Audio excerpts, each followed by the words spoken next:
71 years old na siya ngayon. Narito ang video ng question and answer niya noon na nagpanalo sa kanya. Miss Philippines, in the next day or so, a man will land on the moon. If a man from the moon landed in your hometown, what would you do to entertain him? Just the same things I do. I think if he's been in the moon for so long, I think when he comes over, he wants to change, I guess. Number 2. Margie Moran, Miss Universe 1973. Si Margie Moran ay ipinanganak noong September 15, 1953. Siya ang ikalawang nanalong Miss Universe ng bansang Pilipinas pagkatapos ni Gloria Diaz. Narito ang video ng tanong at sagot ni Margie Moran noong 1973 kung saan nanalo siya. Miss Universe could not fulfill her responsibilities. The first runner-up would be Miss Universe. Now, girls, the first runner-up is Miss USA, Miss Philippines is Miss Universe. Number 3. Pia Wurtzbach, Miss Universe 2015. Si Pia Wurtzbach ay ipinanganak noong September 24, 1989. Siya ay nasa 33 years old na.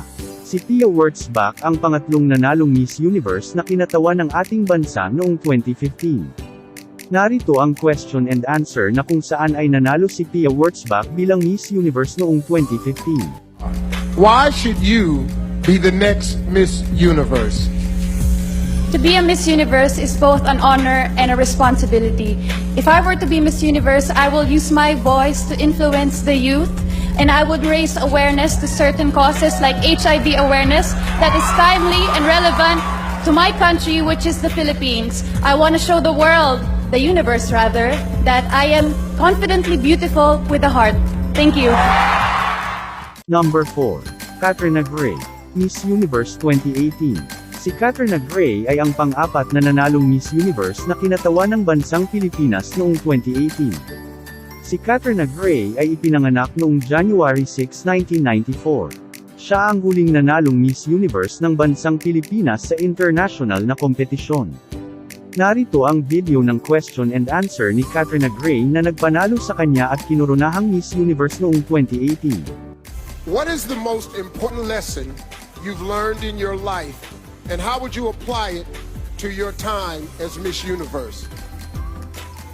I work a lot in the slums of Tondo, Manila, and the life there is it's poor and it's very sad. And I've always taught myself to look for the beauty in it, to look in the beauty in the faces of the children, and to be grateful. And I would bring this aspect as a Miss Universe to see situations with a silver lining, and to assess where I could give something, where I could provide something as a spokesperson. And this, I think, if I could teach also people to be grateful, we could have an amazing world where negativity could not grow and foster, and children would have a smile on their face.